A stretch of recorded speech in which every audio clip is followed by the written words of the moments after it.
JC, welcome back once again. Hey, Regan, good to see you again. Excited for another chat. Yeah. So today we're going to talk about HELOC versus reverse mortgages, and also potentially versus an all-in-one. Yeah. So, this is a question that we get quite a bit. Should I look into a reverse mortgage? Is that an option for retirement planning, or should I keep my home equity line of credit? Should I look at downsizing? Like, how do I know when to make the move, or how do I make sure that I have this big investment in my house that's, as everyone knows what real estate's done in the last decade. So a lot of people have a lot of their wealth sitting there and want to know if they can access that. So I just thought it might be something to chat about, again, since it comes up a lot in a lot of the meetings that I'm having. Yeah, absolutely. Yeah. I think too, one of the things that kind of couples along with this is people going into retirement often feel that they shouldn't or cannot have debt in retirement, right? I guess, what's your position on that? And again, it's case by case, of course, depending on the ratios and whatnot. But if that is the case, how do you start that? Like, how would you foster that conversation? Sure. So, most of the people we're talking about, not everyone, but most of the people we're talking to as they're getting their retirement have taken care of the debt. And we're approaching this from almost like an insurance standpoint. And so what I mean by that is, actually, we were just talking about this before the show, Regan. Long-term care insurance, in theory, is really great, but often the people who need it can't afford it, and the people who can afford it don't need it. So it's not necessarily the most viable option to help with some kind of end-of-life type planning, like what's going to happen if we have these, increased healthcare costs later on in retirement. So one option is to have some kind of a debt product, like a line of credit there. And so what I mean is, we plan that you're just going to, follow the plan, the retirement plan. You have your retirement accounts, maybe your pension, CPP, OAS, all the different pieces that are going to provide you that income. But if there is a spike in the required funds because of healthcare later on that we haven't planned for, or is more significant than we're able to plan for, then you have that insurance piece as the home equity line of credit, or an all-in-one account, which we can talk about what that is, which gives you some flexibility. So let's say it's a couple, one of them's unable to stay in the house, they need to go in for care, and then all of a sudden we have these additional expenses, right? So there's an extra kind of, valve we can open to get some extra funding. It's tax-free to pull it out of there. In a lot of cases, that home is a significant asset. So even if we're taking a few thousand a month out of there when we're in our 80s or later on, and hopefully over time, again, the home equity is still growing, like it's not really going to impact what's left as far as, exactly. Right. So kids can still sell the house. There's still going to be money left over. We're not talking about spending all of the equity in the home, but more of an insurance piece, right? Or another piece of that is, look, we don't want to go to long-term care, but to stay in the house, we're going to need to pay for care. We're going to need to do a bunch of different renos for accessibility. So again, there's that extra layer of funding, so to speak, that could help with some of those potential products or costs. Yeah, for sure. Yeah. Because another thing too is, if you had that, I'll back up.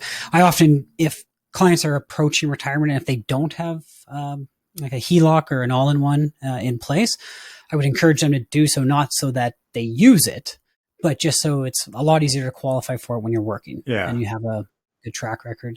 And that's just from an emergency standpoint, right? Yeah, absolutely.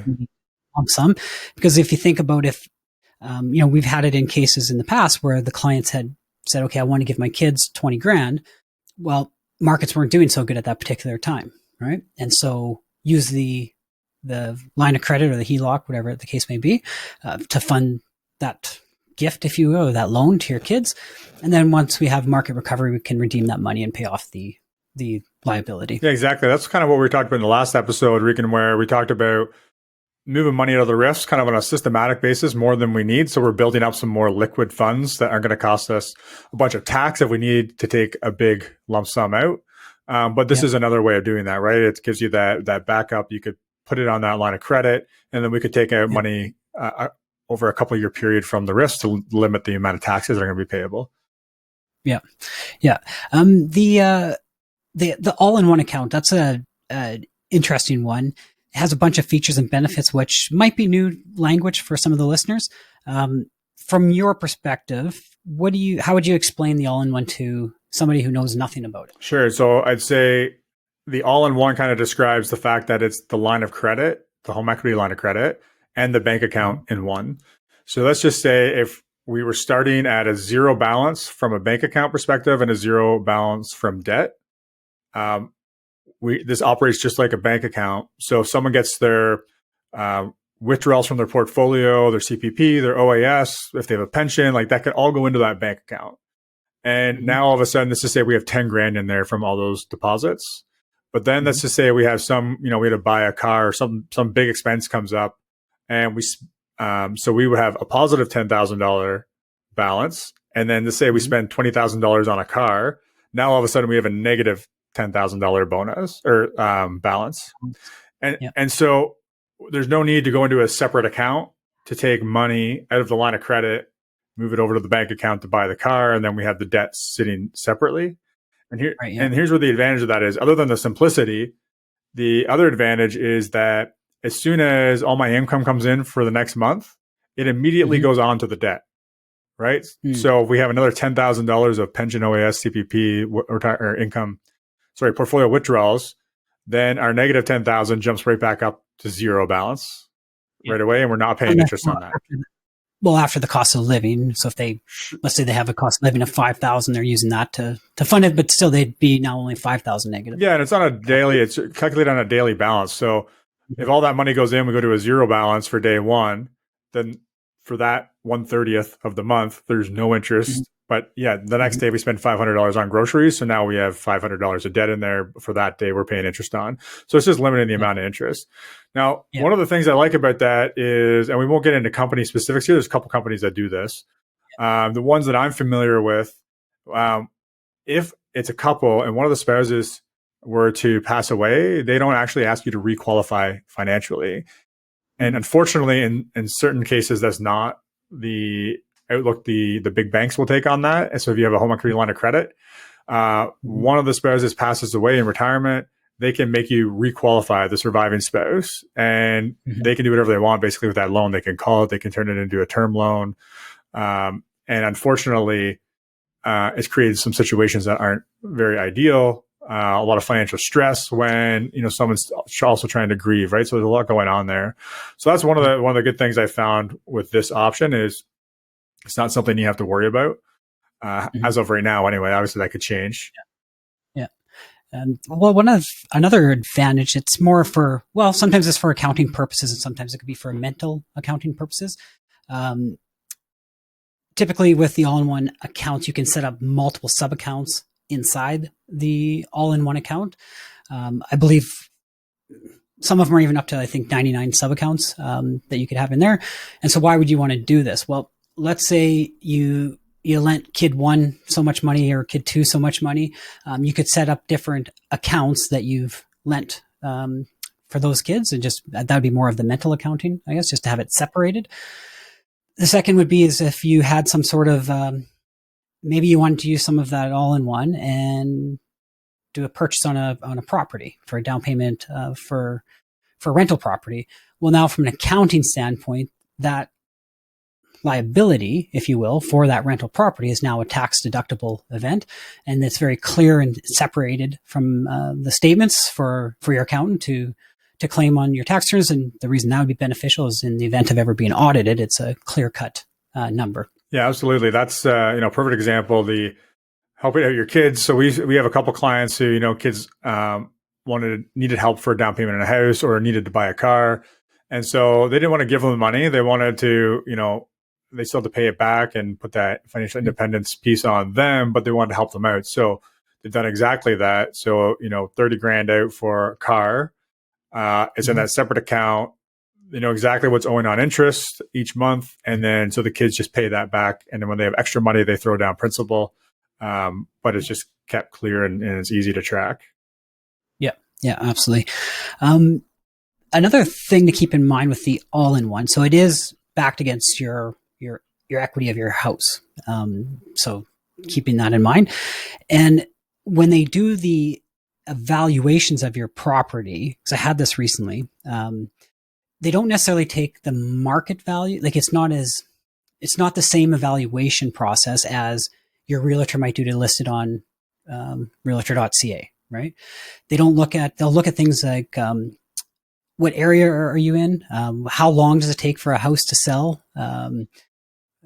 What is the houses around you valued at in comparison to yours? And it's basically a different credit score almost to determine how much the value of your property is, because the all-in-one is going to be a percentage value of that number. Yeah. So it's more of a risk adjustment type evaluation that the underwriters would do to determine how much you can qualify for an all-in-one. Yeah, and they typically have an appraiser come out. So yeah, not a realtor, like an actual appraiser's coming out to do that and work with the underwriter.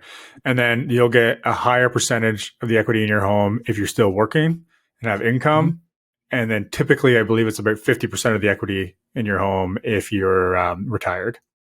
Retired, yeah. I'm not sure on that one, but I'll take your word for it. Thanks.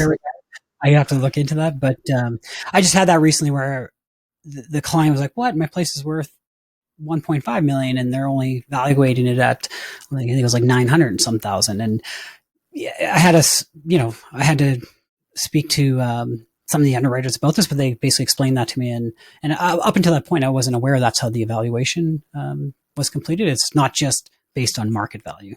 Yeah. And I will say that's also, in a way, it's a good thing, right? So, because one of the things people worry about is taking on too much debt in retirement, not being able to pay that back off. But they're going to conservatively, as you said, appraise what that value is and how much they're giving you. So even if you're, having to dip into that a little bit here and there during retirement, you're not going to get up to the full value of your home.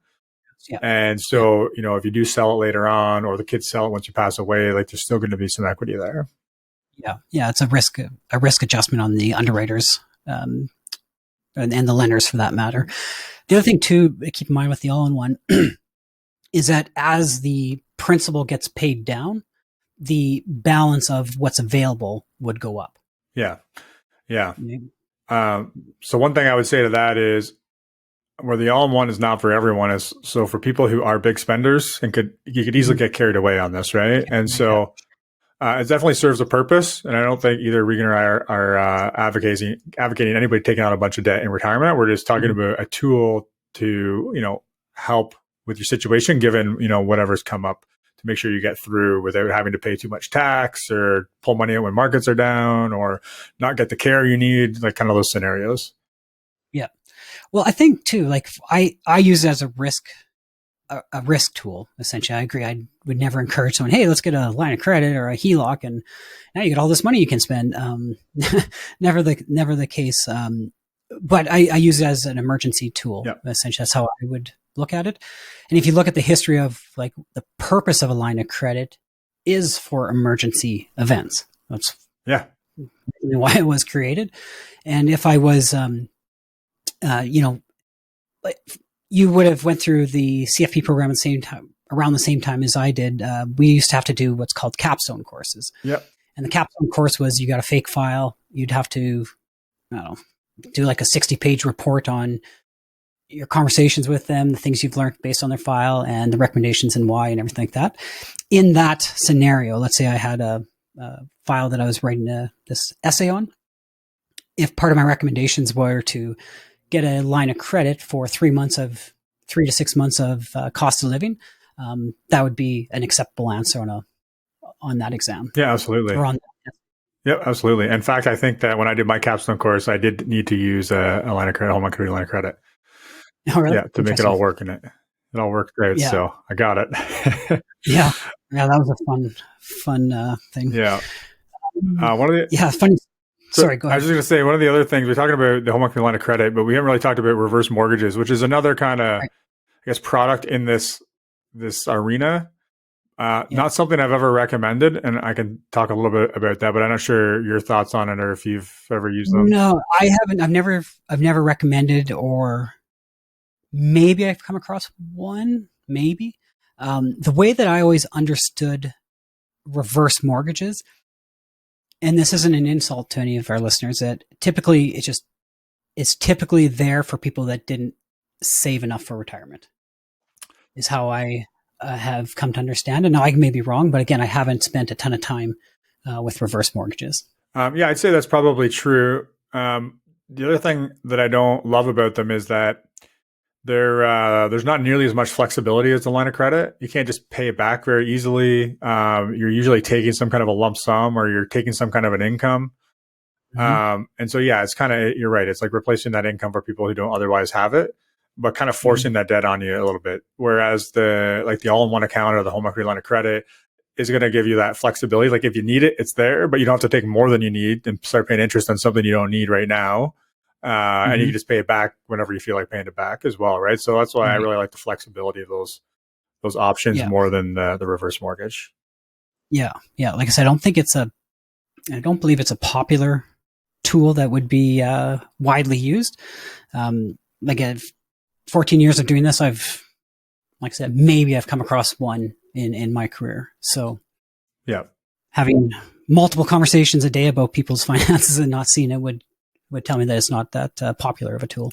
Definitely. And I'm also curious on your thoughts on like downsizing, or, when should someone look at moving to a retirement home or retirement community? Yeah, I think that's each to their own. Like, it is very much part of a lot of our clients' plans that eventually they would downsize their home because they don't want to maintain the upkeep of it, or it's just too much space for what they need now. And then also you have people that would stay in their house until they move into a retirement community, which we had that happened with one of our clients. She did that, I want to say like this summer kind of thing, but it was part of the plan. But for her, she sold the house, moved into a retirement community, and gave the proceeds of the house to her beneficiaries, her kids, as she didn't need the money. And she thought it was a nice way to, give them a inheritance while she can see them enjoy it. Sure. What I've seen is a lot of my kind of widowed or widower clients, when they're getting older, they were a couple. So one of them passes away, and now it's just too much for one of them to look after on their own. And we have a few clients in the last year that scenario's happened, and it's going to be happening again soon with another one of our clients, where it's just, there's a little bit less income coming in because we've lost some OAS, some limited CPP, and maybe pensions gone down a little bit. Like there's a lot of things that could potentially happen when you become single, right? Taxes, you can't do pension splitting or anything like that anymore. So we're paying more taxes for the same amount of income. So all of a sudden the expenses are higher, maintenance is higher because it's, there's, only one person there to look after everything. And so that's a time where I'm seeing a lot of people say, look, I'm just going to sell. It'll help me, fund whatever retirement home I want to go to, because there's a good chunk of money coming in there. And I can still, I'll get that social piece I'm not getting because my spouse is no longer here. So there's kind of a lot of reasons why I see that be a trigger for the downsizing. Absolutely. Actually, and if you're to look at, when I look at either downsizing to a smaller home, say 10 years after retirement, right? And whatever range of home that they feel they might be in, but then taking that difference and reinvest it back into, most oftentimes it would go into a non-registered from an illustration perspective, or just running the concept, if you will, that, or selling the house and renting in the future. And then you just put in a monthly income of what they would rent. Those two things actually have typically have a very significant positive impact on one's retirement plan. Yeah, for sure. And I guess it gives them a lot of flexibility to be where they want. And again, a lot less things to worry about, basically. Yeah, absolutely. Yeah. But it's, like I said, it's a very common theme that we would talk about with clients. And some of them would stay in their homes until they can no longer, kind of thing, right? So I think if it's something that you're open to for whatever reason, I think running those strategies, seeing what impact that would have on your cash flow, taxes, net worth, and your final estate, if that was if that was a concern of yours, but looking at those factors and seeing what impact that would have. And then now, if it was a positive impact, imagining what you would do with your life at that point in time. Yeah. Like what would that free up, or what would it do for you, essentially? Yeah. And I guess the other two things where I see the planning around downsizing coming in, kind of like when we're planning ahead, is where someone doesn't really have enough in the portfolio to sustain the full retirement, but they want to have that, say, nice house on the water as an example. And they say, like, look, while we're able to enjoy it, we want to be on the water. That's what we love.